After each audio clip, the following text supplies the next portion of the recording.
Welcome back. So we're still with the national bestseller Salvation, Black People in Love by the author, Bell Hooks. And we're still in the chapter, the issue of self-love. And this time we're talking about black males and families. Most black males are not socialized to be caretakers capable of nurturing their own or another's growth. Sexism has taught them to see loving, particularly nurturance, and care as a female task. When I interviewed black folks of all class about whether or not they were shown loving care by parents, the majority of respondents reported receiving loving care at some point from females, but rarely from black males. Even those of us who were raised in two-parent nuclear family homes described our fathers as emotionally distant and unavailable. Emotionally shut down black males are often represented as epitomizing desirable masculinity. The hard pose is deemed cool and alluring, personified by rappers like the now murdered Tupac Shakur. This pose has become the norm for most young black males between the ages of 10 and 20. Trying to live up to a code of hard masculine prowess usually leads black males who embrace this identity without question to devalue and destroy relationships. In his insightful book, Finding Freedom, Writings from Death Row, Jarvis J. Masters addresses the myriad ways young black males don a mask of hardness to avoid acknowledging emotional vulnerability. To be vulnerable is to be weak. Jarvis tells the story of a fellow inmate who, knowing he was about to be attacked in the prison yard, calmly confronted his death as though this was just an only possible outcome of his life. Fighting to the death, he could be seen as brave by his peers, for that is how it is. That is how it appeared on the surface. In actuality, he was without hope.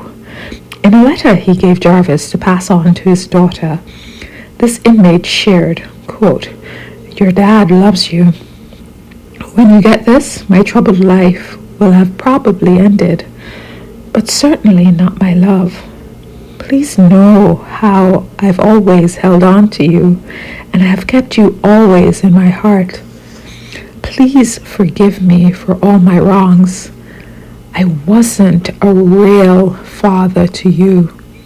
End quote.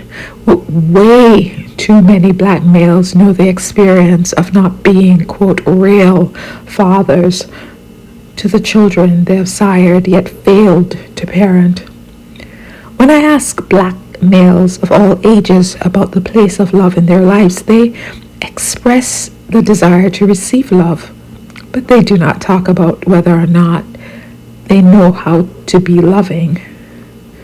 Young black males, like their female counterparts, will never know how to be real parents if they've known no loving care or have never learned from books or any other source what it means to be loving.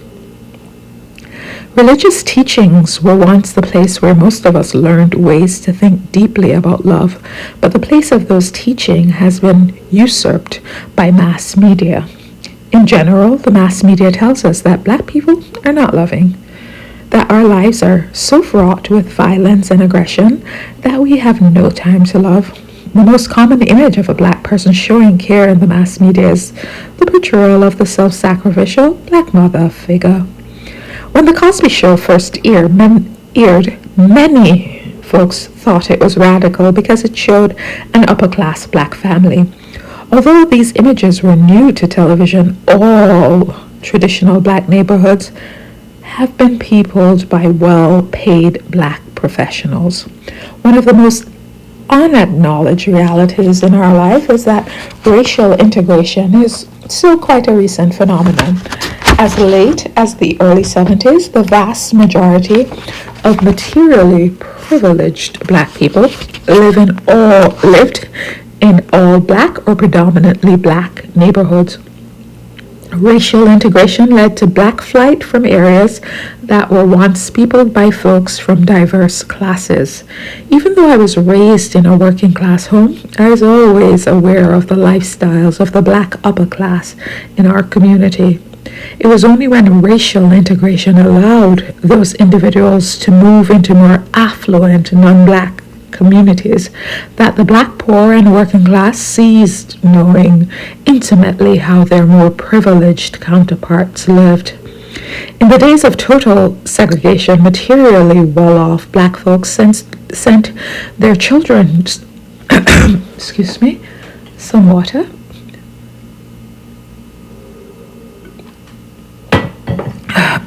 sent their children, yes, to the same schools and churches as those less privileged. The poor knew what the real lives of the privileged were like and did not need to romanticize them. After racial integration, with so many moneyed black folks leaving predominantly black communities, a new generation of underprivileged children was born who had often had no awareness of a black privileged class and how that class lived. It was these individuals who looked at the Cosby Show and believed it was based on pure fantasy. To them, the lifestyles depicted on the show was alien and therefore, quote, not black, since they did not know any black folks who lived in this way. In this sense, their perception of blackness were as limited as the vision of a racist whites who looked at the Cosby Show and believed it was pure fiction because they've never acknowledged the existence of black professionals, doctors, lawyers, et al., or known anything about how they lived. To this day, a large majority of black doctors are educated at predominantly black institutions. Most racist white folks know little about the existence of these institutions because they refuse to let go of their stereotypes about black lifestyle and educate themselves. They were eager to perpetuate the notions that the lifestyles portrayed on The Cosby Show was fantasy.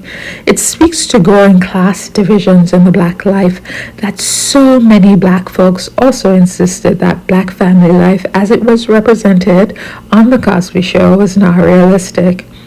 While the upper middle class lifestyle depicted on the show is not representative and could not be, since a majority of black people are poor and working class, the same holds true for shows that depict well-off white families as the norm.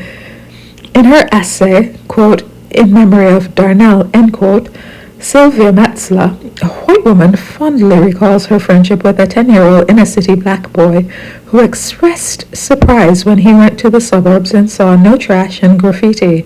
He wanted to know, how come black people's neighborhood are so dirty and ugly? She had the foresight to show him middle and upper-class black neighborhoods as well as poor white neighborhoods, so that the stereotypes he had received from representations in mass media, as well as those he had constructed from his limited knowledge, could be challenged. Mass media tends to ignore the diversity of black experience. The worst aspects of black life are fictionalized on television and in cinema, so as to reproduce race and class stereotypes. Before The Cosby Show challenged the narrow vision of blackness presented by television, the sitcom Good Times depicted a working poor black nuclear family that constantly struggled to create a love ethic despite the hardship created by poverty and racism. More often than not, the show failed to radically challenge stereotypes. Instead, it was the stereotypically funny behavior of the coon-like character JJ that made the show a hit. His antics, not the efforts of the family to be loving, usually took center stage.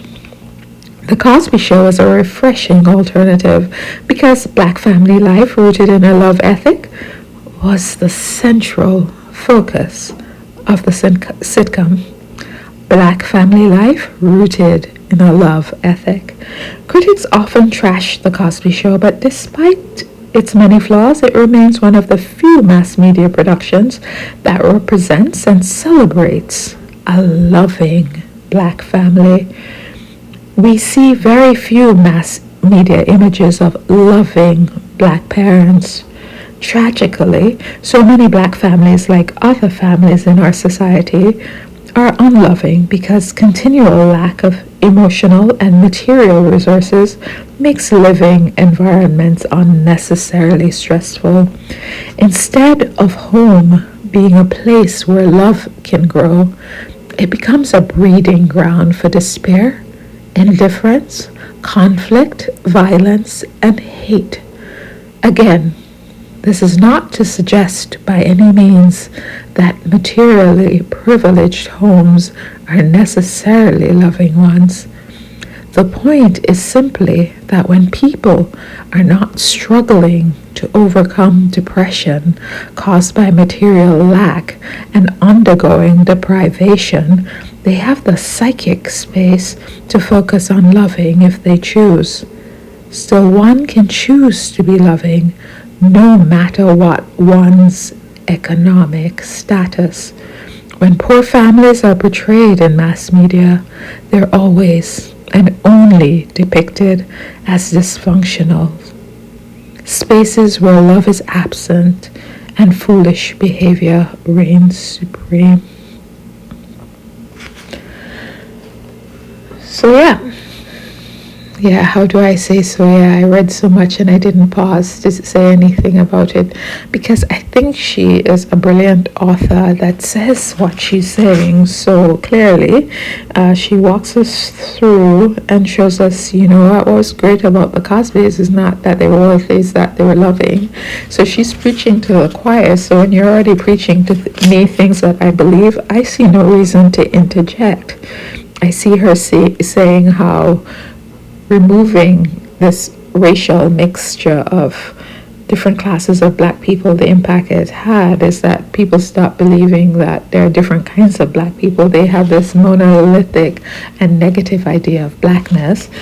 So I see her on every aspect. So I am sorry if I should give more commentary, but when you're in or maybe I should be more black with saying amen and preach. I could maybe work on that aspect of my response, but she just stunned me into intellectual silence. So I apologize if I was just reading without commentary, or you, like me, might like me reading without commentary. I don't know. So thank you so much for listening. Feel free to give any feedback about the content, and that's it.